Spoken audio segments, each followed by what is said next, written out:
Hello friends, welcome to the class. This is Aditya. Guys, आज का class है standard 6 का सब्जेक्ट साइंस का चैप्टर नंबर 8। चैप्टर का नाम है बॉडी मूवमेंट्स। राइट, ये चैप्टर थोड़ा लंबा है, इसलिए इसे हम लोग 2 पार्ट में पढ़ेंगे और उस सीरीज का ये पार्ट 1 है। इस चैप्टर को हम लोग 2 टॉपिक्स में पढ़ेंगे। इस चैप्टर में मेनली 2 टॉपिक्स है। फर्स्ट टॉपिक का नाम है human body and it's movement. इस टॉपिक में हम लोग टाइप्स ऑफ ज्वाइंट पढ़ेंगे। राइट, फिर थोड़ा हल्का ये जानेंगे कि बोन्स क्या होते हैं, उसका क्या क्या फंक्शन है, और लास्ट में हम लोग पढ़ेंगे कार्टिलेज एंड मसल्स। और इस चैप्टर का टॉपिक 2 है गेट ऑफ एनिमल्स के बारे में। गेट ऑफ एनिमल क्या होता है? जिस प्रकार एनिमल्स मूव करते हैं, यानी कि उसका मूवमेंट किस प्रकार एनिमल का हो रहा है, उसके बारे में ये टॉपिक टोटल है। राइट, इसमें हम लोग अर्थवॉर्म को देखेंगे, snail, cockroach, bird, fish and snake. ये इस तरह के जानवर किस प्रकार मूव करते हैं, उसका क्या क्या मूवमेंट होता है, उसके बारे में ये टॉपिक है। राइट, लेकिन आज का क्लास इस टॉपिक के ऊपर, फर्स्ट टॉपिक। राइट, आइए फटाफट कीवर्ड देख लेते हैं। बैकबोन क्या होता है? पीठ के पीछे एक लंबा सा हड्डी होता है। राइट, उसी को बोलते हैं बैकबोन। इसका हिंदी होता है रीढ़ की हड्डी। Ball and socket joint, fix joint and हिंग ज्वाइंट, ये टाइप्स ऑफ ज्वाइंट हैं। इसे हम लोग डिटेल में पढ़ेंगे, यहाँ पे मैं डिस्कस इसे नहीं कर रहा हूँ। ब्रिसल्स क्या होते हैं? वो ब्रिसल्स होते हैं hair like a structure. Earthworm का जो निचला हिस्सा होता है, यानी कि lower surface, lower part of earthworm, वहाँ पे इस प्रकार ब्रिसल्स, हेयर लाइक स्ट्रक्चर्स निकले हुए रहते हैं। इसी को बोला जाता है ब्रिसल्स। राइट, कैविटी आप लोग जानते ही हैं, जो भी टीथ वगैरह में होल हो जाता है उसी को कैविटी बोला जाता है। कार्टिलेज क्या होता है? कार्टिलेज समझ लीजिए, कार्टिलेज इंपॉर्टेंट टॉपिक है। Cartilage is a tough but flexible tissue, is the main type of connecting tissue in the body. जो कार्टिलेज है वो एक टिश्यू है, टिश्यू का प्रकार, और वो कैसा टिश्यू है? टफ है और साथ ही साथ फ्लेक्सिबल है, यानी लचीला है। और उसका काम क्या है कि वो कनेक्ट करता है हम लोग के पार्ट्स ऑफ बॉडीज को। राइट, इस प्रकार का होता है कार्टिलेज। और जो ब्लू कलर का दिख रहा है इमेज में, वही है कार्टिलेज। और कार्टिलेज अलाउ करता है बोन को इजिली मूव करने के लिए ज्वाइंट्स में। राइट, गेट ऑफ एनुअल मैंने आपको बता दिया। फिक्स ज्वाइंट, हिंग ज्वाइंट और बॉल एंड सॉकेट ज्वाइंट, ये टाइप ऑफ ज्वाइंट्स। मसल्स क्या होते हैं? मसल्स मीन्स मांसपेशियां। इसको भी हम लोग देखेंगे। आउटर स्केलेटन, 2 प्रकार के स्केलेटन होते हैं। एक होता है इनर स्केलेटन और दूसरा होता है आउटर स्केलेटन। इनर स्केलेटन इस तरह के होते हैं उसे, यानी कि बॉडीज के अंदर, और आउटर स्केलेटन जो बॉडीज के बाहर, स्नेल वगैरह में ये सब पाए जाते हैं। पेल्विक बोन क्या होता है? पेल्विक बोन का स्ट्रक्चर इस प्रकार है, और ये स्टोमक यानी कि पेट के नीचे पाया जाएगा, और थाई के ऊपर यानी जांघ के ऊपर इसका लोकेशन होता है। पेट के नीचे और थाई के ऊपर बीच का हिस्सा है, वहां पे ये पाया जाता है। नेक्स्ट है पिवटल ज्वाइंट। पिवटल ज्वाइंट उस तरह के ज्वाइंट्स को बोलते हैं जहां उस तरह का ज्वाइंट्स जहां से हम लोग लिमिटिंग मूवमेंट कर सकें, यानी कि टोटल 360 डिग्री हम लोग मूव नहीं कर पाते हैं और लिमिटिंग मूवमेंट हो, उस तरह के ज्वाइंट्स को बोलते हैं पिवटल ज्वाइंट। जैसे कि नेक वगैरह, यानी गर्दन में जो ज्वाइंट होता है वो होता है पिवटल ज्वाइंट। रिब केज क्या होता है? रिब केज का कुछ इस प्रकार स्ट्रक्चर होता है। ह्यूमन बॉडी के चेस्ट में रिब केज होता है। राइट, शोल्डर बोन पता ही है। स्केलेटन मैंने आपको बता दिया। स्ट्रीमलाइंड क्या होता है? स्ट्रीमलाइंड एक बॉडी का स्ट्रक्चर है, उस तरह के बॉडी स्ट्रक्चर जहाँ पे उसका पीछे वाला हिस्सा और आगे वाला हिस्सा पतला हो। राइट, उसका विड्थ ज्यादा नहीं हो लेकिन बीच वाला हिस्सा चौड़ा हो। Right, there are so many movement that happen in our body. बहुत सारे ऐसे मूवमेंट्स होते हैं जिससे हम लोग अपने बॉडीज में देखते हैं, जैसे कि लिखते समय कुछ भी लिख रहे हैं, कुछ वॉक कर रहे हैं, सिट कर रहे हैं, सांस ले रहे हैं, आई ब्लिंक हो रहा है। राइट, ये सारे क्या हैं? मूवमेंट्स हो रहे हैं हम लोग के बॉडीज में। ठीक है, बूझो जो कैरेक्टर है, जो बुक में कैरेक्टर है, वो ये बात से आश्चर्य है कि क्या प्लांट्स में भी मूवमेंट्स हो रहे हैं। हम लोग देखिए, हम लोग ये तो जानते हैं कि जो प्लांट्स होता है वो एक जगह से दूसरे जगह मूव नहीं करता, लेकिन मैं आपसे ये क्वेश्चन पूछ रहा हूँ कि क्या उसके अंदर, प्लांट्स के अंदर मूवमेंट्स होता है या नहीं? इसका आंसर है यहाँ पे कि प्लांट्स के अंदर भी मूवमेंट्स होते हैं। एग्जाम्पल के तौर पे समझिए, लेट सपोज ये जैसा क्या है, सनफ्लावर है। सनफ्लावर का एक फीचर क्या होता है कि जब सूर्य उदय होता है यानी सनराइज होता है, इस डायरेक्शन में होगा, यानी कि पूरब की दिशा में, तो सनफ्लावर का जो माउथ है, मुंह होता है, वो ईस्ट में घुमा हुआ रहता है। और जब शाम हो जाता है यानी कि वेस्ट डायरेक्शन में आ गया सूर्य, तो इसका माउथ इधर की ओर घूम जाता है अपने आप। तो यहाँ पे क्या हम लोग देख पा रहे हैं कि प्लांट के अंदर भी मूवमेंट है। और सेकेंड एग्जाम्पल में यहाँ पे देखिए, कि एक ये प्लांट का रूट है, राइट, नीचे की ओर गया, इसके बगल में पानी नहीं है, वाटर का अवेबिलिटी नहीं है, यहाँ पे वाटर का अवेबिलिटी है, तो इसका जो रूट है वो वाटर की तरफ मुड़ना अपने आप शुरू हो जाएगा। तो यहाँ पे भी मूवमेंट इन प्लांट हम लोग को शो हो रहा है। यहाँ गमला एक रखा हुआ है खिड़की के पास, इधर खिड़की से सनलाइट आ रहा है, तो इसका जो गमला, ये जो प्लांट का लीफ है वो खिड़की की तरफ मुड़ गया, यानी कि ये भी शो कर रहा है किस चीज़ का, मूवमेंट इन प्लांट्स। तो अगर एग्जाम में आ जाए कि क्या प्लांट मूवमेंट शो करते हैं तो बिल्कुल बेझिझक होकर लिखिएगा यस, और कुछ इस तरह का एग्जाम्पल दे सकते हैं, फ्लावर का एग्जाम्पल, रूट का एग्जाम्पल, और इस तरीके से, right. Topic first, human body and it's movements. BC, अब जब क्रिकेट मैच होता है तो क्या देखते हैं, बॉलर आता है अपने शोल्डर को गोल गोल घुमाता है, उसके बाद बॉल को फेंकता है, यानी कि यहाँ पे हम लोग को फोकस क्या देना है कि जो मूवमेंट हुआ उसके शोल्डर में वो किसकी वजह से हो रहा है। हम लोग कुछ कुछ पार्ट्स होता है बॉडीज का, उसे हम लोग आसानी से मूव कर पाते हैं, लेकिन कुछ कुछ ऐसा बॉडी पार्ट है जिससे हम लोग मूव नहीं कर पाते। एग्जाम्पल के तौर पर मैं आपको फिंगर देता हूँ, फिंगर का एग्जाम्पल, अंगुली को अपने मोड़िए और खोलिए, बहुत ईजिली हो पा रहा है, लेकिन वही मैं आपको एग्जांपल अगर दूं बैक का, यानी कि पीठ का, उससे आप मूव कर सकते हैं या नहीं, बिल्कुल नहीं कर सकते। तो ऐसा क्यों होता है, उसे हम लोग इस एक्टिविटी के द्वारा समझेंगे। इसमें बोला क्या जा रहा है एक्टिविटी में कि एक स्केल लीजिए जो आपके आर्म, जो बाजू है उसके साइज का होना चाहिए, और उसे एल्बो के बीच सेंटर में बांध दीजिए कुछ इस प्रकार, राइट। इमेज में देखिए, यहाँ पे जो स्केल पहले नहीं बंधा हुआ था तो अपने आप को, अपने हैंड को आप बेंड कर सकते थे, लेकिन जब ये स्केल बंध गया, यहाँ पे टाई कर लिया जब, अब कोशिश कीजिए कि इसे मोड़ने का, जो एल्बो है उसे मोड़ने का, क्या मुड़ेगा, नहीं मुड़ेगा। क्यों, क्योंकि जो बीच का जो यहाँ पे क्या था, ज्वाइंट था, वो नीचे स्केल बंध जाने के कारण वो अब ज्वाइंट नहीं रहा, वो एक स्ट्रेट लाइन बन गया है। यानी कि इससे हम लोग ये समझ पाए कि जो भी मूवमेंट्स होते हैं, बेंड हो गया या फिर कहीं पे झुक रहा है, राइट, जो ज्वाइंट्स बोन्स में, वो किसकी वजह से होता है, वो होता है ज्वाइंट्स की वजह से, यानी कि मोड़ की वजह से। We are able to bend और rotate our body in place where two parts of body seem to be joint together, यानी कि उस तरह के बॉडीज पार्ट जहाँ पे हम लोग या तो बेंड कर पा रहे हैं या फिर रोटेट कर पा रहे हैं, कहाँ पे, जहाँ पे दो पार्ट आपस के, बॉडीज का दो पार्ट आपस में क्या है, वहाँ पे ज्वाइंट है, राइट, वहाँ उस तरह के पार्ट्स को बोला जाता है क्या, ज्वाइंट्स, राइट।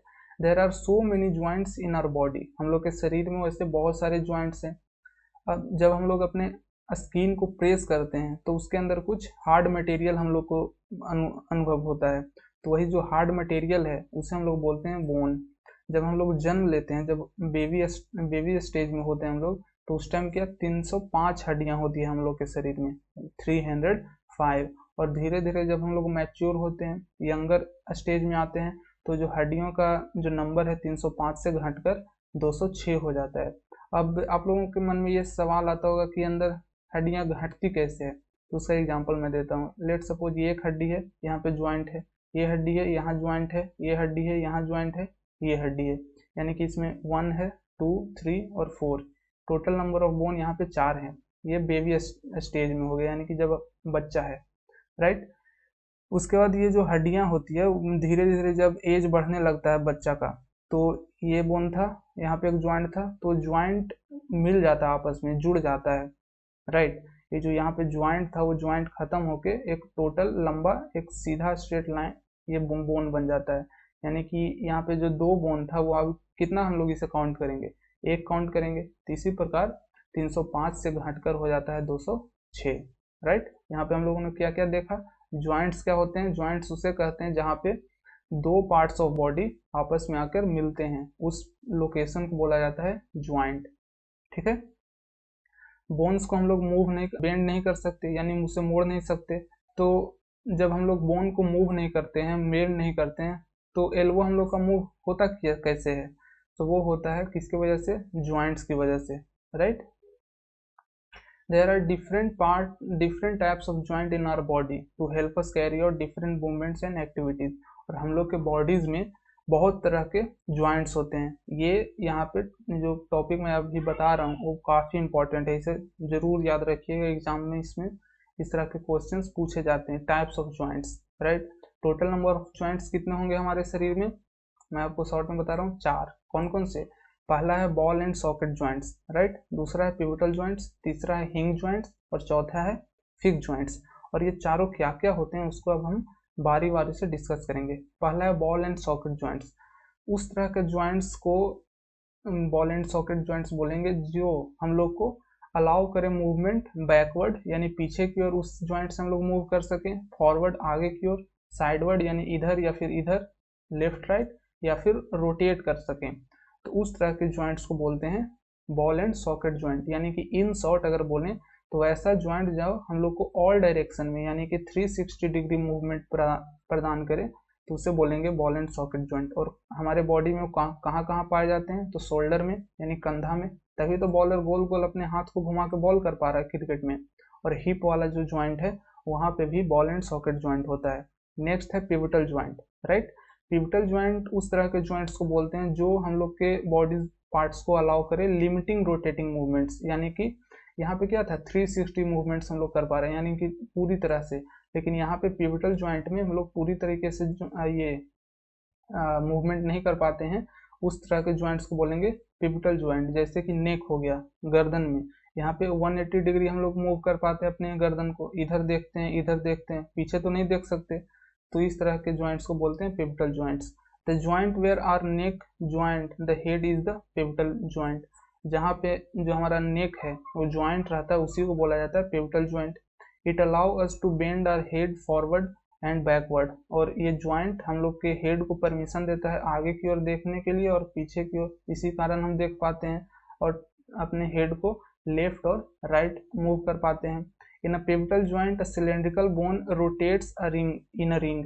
और पिवटल ज्वाइंट में होता क्या है कि एक सिलेंड्रिकल बोन जो है वो एक रिंग में गोल गोल घूमता है, राइट। हिंग ज्वाइंट क्या होता है, हिंग ज्वाइंट समझने से पहले ये इमेज के द्वारा समझिए कि हम लोग के घर में जो डोर होता है, डोर क्या करता है, ये जो हिस्सा है यहाँ पे जो डोर में कसा हुआ रहता है उसकी वजह से गेट खुला, फिर उसी पोजीशन में आके गेट बंद हो गया, राइट। यानी कि खुल रहा है फिर बंद हो जा रहा है। तो उस तरह के मूवमेंट्स जहाँ पे बैक एंड फोर्थ मूवमेंट हो, यानी कि आया और फिर से उसी पोजीशन में चला गया, तो उस तरह के ज्वाइंट्स को बोलते हैं हिंग joint, right. Allow only bending यानी कि मुड़ना, एंड स्ट्रेंथिंग यानी कि सीधा होना, उस तरह का मूवमेंट्स अलाउ करे उसे बोलेंगे हिंग ज्वाइंट। तो एग्जांपल है इसका फिंगर यानी अंगुली, अपने अंगुलियों को खोलिए और बंद कीजिए, वो क्या हो रहा है, सिर्फ बेंड हो रहा है और स्ट्रेंथ हो रहा है, यानी कि स्ट्रेट जा रहा है, सीधा हो रहा है और मुड़ रहा है। नी हम लोग का घुटना सीधा होता है और मुड़ जाता है, एल्बो हो गया, टोज हो गया, पैर का अंगुली। तो इस तरह के जो भी पोजीशंस हैं हमारे बॉडीज में वहाँ पे किस प्रकार का ज्वाइंट है, तो वो है हिंग ज्वाइंट, राइट। लास्ट है फिक्स ज्वाइंट। ये नाम से ही आप लोगों को क्लियर हो रहा होगा, फिक्स यानी क्या कि उसका पोजीशन क्या है, फिक्स है ऑलमोस्ट, यानी कि वो मूव नहीं कर पा रहा है। तो ऐसा मूवमेंट, वैसा ज्वाइंट जो इधर से उधर कोई भी तरह का परमिशन नहीं दे, कैन नॉट मूव यानी कि वो मूव नहीं कर सकता लेकिन है वो ज्वाइंट है, तो उस तरह के ज्वाइंट को बोलेंगे फिक्स ज्वाइंट, राइट। डेफिनेशन देखिए, the bones can not move at this joint, यानी कि वो जो ज्वाइंट्स हैं वैसा ज्वाइंट जहाँ पर जो भी हड्डियां हैं वो मूव नहीं कर पा रही है, तो उस तरह के ज्वाइंट्स को बोलते हैं फिक्स ज्वाइंट्स। तो ये कहाँ पे पाया जाता है हम लोग के शरीर में, जब हम लोग मुंह खोलते हैं, राइट, तो we are able to move lower jaw but not upper jaw. जब मुंह आप खोल कर देखिए, जब हम मुंह खोलते हैं तो उसका जो मुंह का जो निचला हिस्सा है उसे हम लोग लेफ्ट राइट मूव कर पाते हैं, लेकिन ऊपर वाला हिस्सा जिसमें नोज कनेक्टेड है, आई है कनेक्टेड, वो वाला हिस्सा को हम लोग मूव नहीं कर पाते, तो उसे बोलते हैं fix joint. There is joint between the upper jaw and the rest of head which is a fix joint, right. what gives the different parts of the body their different shape। हम लोग ये भी अनुभव देखे भी होंगे कि जो हम लोग का डिफरेंट पार्ट्स ऑफ बॉडी है उसका अलग अलग शेप है, राइट। वो ऐसा क्यों होता है और वो शेप किसकी वजह से हो पाता है, इसको ये छोटा सा एग्जांपल के रूप में समझिए। जैसे आप लोगों को एक लेट सपोज की डॉल बनाना है, राइट, या फिर आइडल, आइडल मीन्स होता है मूर्ति। तो बनाने के लिए सबसे पहले आप लोग किस चीज़ को बनाएंगे, उसका फ्रेमवर्क तैयार करेंगे कि यानी कि हम लोग का डॉल या फिर आइडल किस प्रकार दिखेगा। तो जो फ्रेमवर्क यानी कि सबसे पहले हम लोग किस चीज़ की ज़रूरत है, फ्रेमवर्क की। तो जो हम लोग का बॉडी भी है वो एक फ्रेमवर्क में ही ढला हुआ है और उसी फ्रेमवर्क को बोला जाता है स्केलेटन। स्केलेटन मैंने आपको दिखाया अभी थोड़ी देर पहले। तो जो हम लोग का डिफरेंट पार्ट्स होते हैं बॉडीज में डिफरेंट शेप में, वो किसकी वजह से, वो होता है स्केलेटन की वजह से। और मैंने आपको ये बता दिया कि बॉडी जब बेबी जन्म लेती है तो उसके शरीर में 305 हड्डियां होती है और धीरे धीरे वो आपस में जुड़कर 206 हो जाता है, वो फ्यूज टुगेदर होता है, उसी कारण 206 नंबर घट जाता है। ये है स्केलेटन का इमेज, ये है पूरे बॉडीज का स्ट्रक्चर। इसी के कारण हम लोग का जो भी डिफरेंट पार्ट्स ऑफ बॉडी है उसका अलग अलग स्ट्रक्चर है, right. How do we know the shape of different bones in our body, हम लोग का जो बॉडीज का, जैसे यहाँ पे क्या है कि अलग अलग जगहों पे जो भी हड्डियां हैं उसका शेप अलग अलग है, राइट। स्केलेटन का इस प्रकार इमेज है, नी का इस प्रकार का होता है शेप, राइट। तो हम लोग उसे किस प्रकार जान पाते हैं, तो उसका दो तरीका है। पहला कि या तो हम लोग उसे फील कर पाए, यानी कि अपने शरीर को जब हम लोग दबाते हैं तो उसके अंदर हम लोग महसूस कर पाते हैं कि हड्डी है, और किस प्रकार का हड्डी है ये भी हम लोग महसूस कर पाते हैं। तो पहला प्रोसेस क्या हो गया, उसे फील करके, राइट। दूसरा एक्सरे इमेज करके, यानी कि एक्सरे इमेज होता है इस प्रकार से, देखा होगा आप लोगों ने। तो इस तरीके से हम लोग हड्डियों का जो भी शेप होता है उसे जान पाते हैं। X-ray image to be find out about the possible injury that might have happened to the bones. तो एक्सरे इमेज हम लोग किस लिए प्राप्त करते हैं, उसको देखने के लिए कि क्या हम लोग के शरीर के अंदर बोन्स में कुछ इंजरी है या नहीं। The x-ray shows the shapes of the bone in our bodies, और एक्सरे है वो हम लोग के जो भी हड्डियां हैं उसके शेप को दिखाता है, right. It is made up of several small veins called carpel, right. Carpel क्या होता है, जो ये फिंगर हम लोग का हैंड का, ये रिस्ट का एग्जांपल है। तो जो रिस्ट का जो सबसे निचला जो पोर्शन होता है जिससे कि हमारा हैंड कनेक्टेड हो, तो वो वाला हिस्से को बोलते हैं carpal. The carpal bone are the 8 small bones, जो कार्पेल बोन्स होता है वो आपस में टोटल 8 बोन्स होते हैं, right. That make up wrist that connect the hand to the forearm, और इसी कारण कार्पेल की ही वजह से ये जो हमारा ये कार्पेल की वजह से ही हमारा रिस्ट है वो हैंड से कनेक्ट हो पाता है, राइट। तो अगर कोई पूछ दे कि कार्पेल क्या होता है, एग्जाम वगैरह में क्वेश्चन आ जाए, तो बेझिझक आप ये बताइए कि कार्पेल कहाँ पे पाया जाता है, हम लोग के रिस्ट में, रिस्ट यानी हथेली। और कार्पेल की वजह से ही हम लोग का रिस्ट और जो ये फोर आर्म है वो हाथ जुड़ पाता है।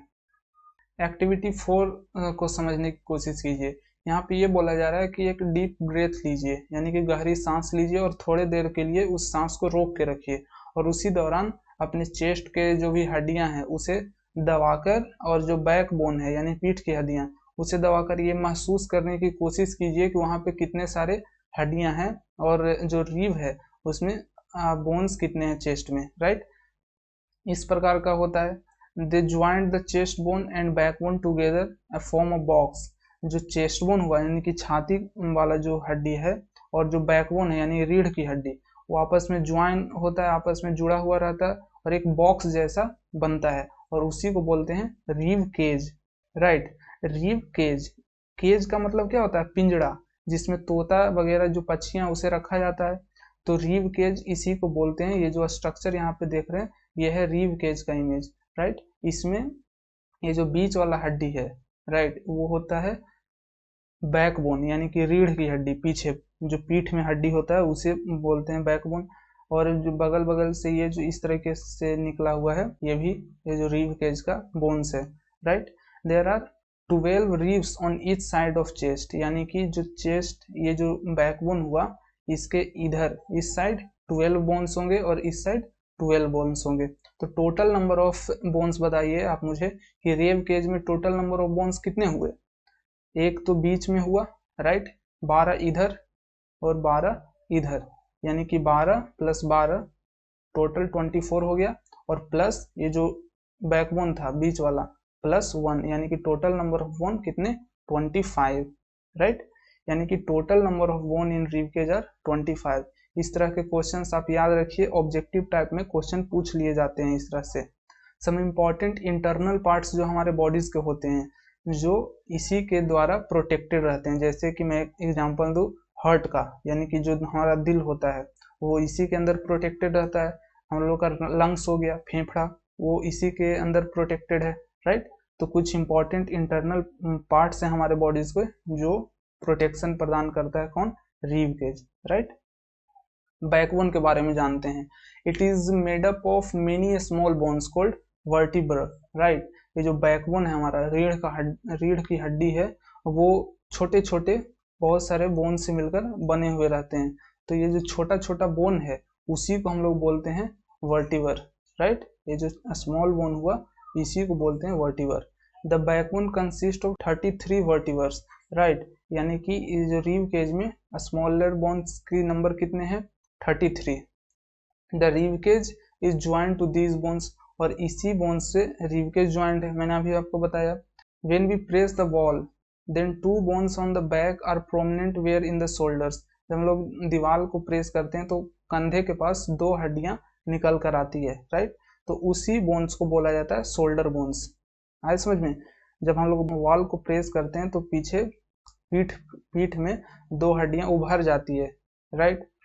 तो उसी हड्डी को बोला जाता है शोल्डर बोन। पेल्विक बोन मैंने कीवर्ड्स में आपको बताया था कि इसका लोकेशन कहाँ पे होता है? स्टोमक, यानी कि पेट के नीचे होगा, थाई से ऊपर। They enclose the portion of your body below the stomach, यानी कि इसका पोजीशन पेट के नीचे है। This is the part you sit on, और यही पार्ट है जिसपे हम लोग बैठते हैं। और ये जो स्ट्रक्चर होता है पेल्विक बोन का, वो डिफरेंस होता है किस किस में? मेल में डिफरेंस होगा और फीमेल का डिफरेंस, यानी कि पेल्विक बोन का स्ट्रक्चर मेल में कुछ अलग प्रकार का होगा और फीमेल में कुछ अलग प्रकार का, राइट। ये है पेल्विक बोन का स्ट्रक्चर। और ये जो हड्डी दिख रहे हैं यहाँ पे, ये है बैकबोन, राइट। बैकबोन ज्वाइंट रहता है इसी से। स्कल के बारे में आप पढ़ते हैं। The skull is made up of many bones joint together. जो स्कल का हिंदी क्या होता है? खोपड़ी। जो ये इमेज में देखिए, ये स्कल का इमेज है। तो स्कल है जो बहुत सारे छोटे छोटे बोन से ज्वाइंट होकर बना हुआ रहता है, right. It enclose and protect a very important part of body, the brain. और इसी के अंदर जो हम लोग के बॉडी का जो सीपीयू है, सेंट्रल प्रोसेसिंग यूनिट एक तरह से बोल सकते हैं, वो इसी के अंदर रहता है protect.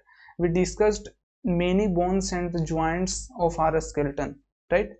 There are some additional part of a skeleton that are not as hard as the bones and which can be bent, these are called cartilage। अब cartilage क्या होते हैं यहाँ पे समझिए। जैसे कि हमने क्या किया कि बहुत सारे हम बॉडीज पार्ट्स हुए जो हार्ड हुआ, हार्ड बॉडीज पार्ट को हम लोग बोन्स बोलते हैं। और कुछ ऐसे भी पार्ट्स हैं जो उतना हार्ड नहीं है जितना कि बोन्स होते हैं, तो उसी तरह के पार्ट्स को बोलते हैं कार्टिलेज, राइट। कार्टिलेज क्या है उसके बारे में अब देखिए। Cartilage is a tough but flexible tissue that is the main type of connecting tissue of connecting tissue in the body, right. यानी कार्टिलेज एक टफ है, ये टिश्यू है जो टफ के साथ साथ फ्लेक्सिबल है, और ये कनेक्टिंग टिश्यू का काम करता है हमारे बॉडीज में। Around 65 to 80% of cartilage is water. आया समझ में? यानी कि जो कार्टिलेज का ऑलमोस्ट 65 to 80% किस चीज से फुलफिल है? वाटर से, right. Although that decrease in order older people, यानी कि चाइल्ड वगैरह में, यानी कि जो बच्चा है उसमें कार्टिलेज का अमाउंट ज़्यादा होगा, और जो ओल्ड यानी बूढ़े आदमी होते जाते हैं तो उसके साथ साथ एज के साथ साथ कार्टिलेज का अमाउंट भी घटता चला जाता है। And the rest is the gel like substance called the matrix. और कार्टिलेज में एक जेल लाइक स्ट्रक्चर होता है, उसे क्या बोलते हैं हम लोग? Matrix, right. That give it its form and function. और कार्टिलेज का मेन फंक्शन क्या है कि बोन के बीच जो ज्वाइंट्स होते हैं, यानी कि जो मोड़ है, उसको इजिली रूप से फंक्शन करवाना, कार्टिलेज का मेन फंक्शन ये होता है। ये जो पिक्चर में ब्लू ब्लू देख रहे हैं, यही है cartilage. Feel your year, do you find any hard bone parts that can be bent? Right, there do not seem to be any bone here, isn't it? Do you notice anything different between the earlobe and the portion above it as you press them between your fingers? इसमें बोला यह जा रहा है कि ये जो year है, इसका ऊपरी वाला हिस्सा और नीचे वाला हिस्सा, ऊपरी वाला हिस्सा में क्या हड्डियां होती है, और नीचे ये जो पोर्शन लटका हुआ रहता है यहाँ पे, उसे हम लोग बोलते हैं ईयर लोब, राइट। क्या इसके बीच में हड्डियां हैं? यहाँ पे हड्डियां नहीं होती। You will you do feel something in upper part of the ear that is not as soft as the earlobe, यानी कि इसमें ये बोल रहा है कि नीचे वाला जो हिस्सा जितना हम लोग मुलायम पाएंगे उतना ऊपर वाला हिस्सा मुलायम नहीं होगा। क्यों? क्योंकि ऊपर वाला हिस्सा में हड्डियां होती है, बोन्स होते हैं, लेकिन नीचे वाला जो ईयर लोब है वहां पे बोन्स नहीं पाए जाते हैं। This is cartilage. और जो ये जो मुलायम वाला हिस्सा है, ये सॉफ्ट वाला हिस्सा एयर लोब में, यहीं पे कौन क्या चीज पाया जाता है? Cartilage, right. Cartilage is also found in the joints of body. मैंने अभी आपको बताया था कि बोन्स के बीच जो ज्वाइंट्स होते हैं उसमें भी कार्टिलेज का अहम योगदान है, राइट। तो क्वेश्चन अगर ये आ जाए कि कार्टिलेज कहाँ कहाँ पाए जाते हैं हम लोग के बॉडीज में, तो पहला ये आप लोग ईयर का एग्जांपल दे सकते हैं, और दूसरा कि ज्वाइंट्स ऑफ बॉडी में पाया जाता है cartilage. We have learned about the bones in our body and about joints. हम लोग ने हड्डियों के बारे में जान लिया, ज्वाइंट्स के बारे में जान लिया, कितने प्रकार के ज्वाइंट्स होते हैं जो हम लोग को मदद करता है अलग अलग डायरेक्शन में, अलग अलग तरीकों से मूव करने में, right. What makes the bone move the direction way they do, यानी कि बोन्स को कौन मदद करता है जिस डायरेक्शन में हम मूव करना चाह रहे हैं उस डायरेक्शन में मूव करने में। When we bend our arm then we see the swollen portion of arm, this is called muscles. ये इमेज में समझिए, फर्स्ट इमेज है और दूसरा इमेज ये है। फर्स्ट इमेज में क्या हो रहा है कि जब हम लोग अपने आर्म को नॉर्मल रखते हैं यानी कि स्ट्रेट रखते हैं, तो ये जो बीच वाला पोर्शन है, यहाँ वाला हिस्सा, वो नॉर्मल रहता है। और जैसे धीरे धीरे इसको हम लोग मोड़ना शुरू कर देते हैं, राइट, इसको हम लोग मोड़ना शुरू कर दिए तो ये जो बीच वाला हिस्सा है वो फूलना शुरू हो जाता है, सोलन अप हो जाता है, फैलने लगता है, राइट। तो इसी पोर्शन को इसी को बोलते हैं मसल्स, यही होता है मसल्स। द मसल्स बल्ज्ड, यानी कि जो उभरा हुआ जो यहाँ पे निकल कर आ गया वो किसकी वजह से हो गया? कॉन्सेंट्रेशन की वजह से। यानी कि यहाँ पे इतना दूर में ये फैला हुआ था, राइट, जब ये स्ट्रेट था, और जब इसे हम लोग मोड़ दिए तो ये कंजस्टेड एरिया में आ गया, यानी कि इसके पास इतना ही जगह है, तो इसी में ये फैल कर ऊपर सोलन अप हो जाता है। It become smaller in length, उसका जो लेंथ है वो छोटा हो जाता है। You can observe a similar contraction of muscle in your leg when you walk or run। और जब हम लोग टहलते हैं या फिर दौड़ते हैं तो हम लोग के पैरों में भी इसी प्रकार का कॉन्ट्रैक्शन होता है मसल्स का, right. When contracted the muscle becomes shorter, यानी कि वो छोटा हो जाता है तो वो थिकर हो जाता है, यानी कि उसका जो मसल्स का लेंथ हम लोग अगर छोटा कर दिए तो उसका थिकनेस इंक्रीज हो जाएगा, यानी कि छोटा हो गया अगर तो उसका साइज में मोटापा आ जाएगा, बढ़ जाएगा, right. It pulls the bone, और उसकी वजह से ही वो हड्डियों को खींचता है और उसी वजह से हम लोग मूव कर पाते हैं। मसल्स वर्क इन पेयर, और हमेशा ये याद रखिए कि मसल्स हमेशा काम कब करेगा? जब वो पेयर में हो। पेयर मीन्स क्या होता है? जोड़ा। जैसे कि शूज वगैरह का पेयर हो गया, सीजर्स का पेयर हो जाता है, राइट। तो हमेशा ये जोड़े में काम करता है। When one of them contract, the bone is pulled in that direction, the other muscle in the pair relax। यानी कि एक अगर मसल पुल उसको हुआ है यानी कि वो खींचा है, कॉन्ट्रैक्ट हुआ है, तो दूसरा रिलैक्स करेगा, दूसरा अगर खींचा तो ये बाकी जो नेक्स्ट है वो रिलैक्स करेगा। तो इसी तरीके से मूवमेंट्स होते हैं। A muscle can only pull, it can not push. और मसल्स सिर्फ और सिर्फ पुल कर सकता है यानी कि खींच सकता है, किसी को पुश नहीं कर सकता, धक्का नहीं दे सकता। Thus, two muscles have to work together to move a bone। इसीलिए किसी भी बोन को मूव करने के लिए एटलीस्ट कितने मसल्स की जरूरत है? 2 मसल्स को, क्योंकि मसल्स हमेशा किस फॉर्म में काम करते हैं? वो पेयर के फॉर्म में, और इसी कारण हम लोग का जो भी बोन्स है उसमें मूवमेंट्स शो होता है, right. Our muscles and bones always required for movement. अब यहाँ पे ये क्वेश्चन है कि क्या हम लोगों ने ये तो देख लिया कि बोन्स के मूवमेंट के लिए किस चीज की जरूरत है? मसल्स की जरूरत है। तो यहाँ पे ये पूछ रहा है कि क्या हर तरह का मूवमेंट्स, जो जितने भी मूवमेंट्स हैं उसके लिए क्या मसल्स और बोन्स जरूरत है? सभी जगह जरूरत है मसल्स और बोन्स का? तो ऐसा नहीं है, क्योंकि जब हम लोग अर्थवॉर्म के बारे में पढ़ेंगे, अर्थवॉर्म जो फार्मर फ्रेंड है उसके बारे में पढ़ेंगे, तो हम लोग को ये जानकर आश्चर्य होगा कि अर्थवॉर्म में कोई भी बोन होता ही नहीं है, यानी कि बोनलेस प्राणी है अर्थवॉर्म। अगर इस तरह का क्वेश्चन आ जाए कि एक ऐसा एनिमल का नाम बताओ जिसमें हड्डियां होती ही नहीं है, तो उसका एग्जांपल क्या दे सकते हैं? अर्थवॉर्म। तो जाहिर सी बात है कि इसमें जब बोन है ही नहीं तो ये मूवमेंट कैसा कर पाता होगा? और स्नेल के बारे में भी यही है कि स्नेल में भी हड्डियां नहीं होती है, लेकिन इसमें आउटर स्केलेटन होते हैं। तो इसमें किस प्रकार का मूवमेंट हो पाता है, कैसे होता है, क्यों होता है और उसका क्या क्या प्रोसेस है, इन तमाम क्वेश्चंस का आंसर हम लोग पढ़ेंगे पार्ट 2 में। ये जो लेक्चर ये मैंने यहाँ पे पढ़ाया ये पार्ट 1 था, इसके पार्ट 2 में इस तरह के क्वेश्चंस आगे देखेंगे, टॉपिक जो 2 था इस चैप्टर का। Right, that's it for today's class. I hope कि आपने जरूर कुछ ना कुछ अमेजिंग सीखा होगा। यहाँ पे कुछ भी यहाँ पे सीखा है तो अपने दोस्तों को ज़रूर बताइए। मैं ये रिक्वेस्ट करूँगा कि इस वीडियो को आप एटलीस्ट 7 फ्रेंड्स को आप शेयर ज़रूर करें। राइट, अब या फिर ये वीडियो को शेयर कीजिए, नहीं तो दूसरों अपने दोस्तों को पढ़ा दीजिए। पढ़ाने से आपको कई फ़ायदे हैं। पहला कि आपका रिवीजन हो जाएगा। राइट, दूसरा कि आपको सामने वाले का हेल्प हो जाएगा। ठीक है, तीसरा कि आपके अंदर कॉन्फिडेंस क्रिएट होगा और चौथा आपको खुशी मिलेगी। तो इस तरह के तमाम बेनिफिट्स हैं जिसको आप लोग यूज़ कर सकते हैं।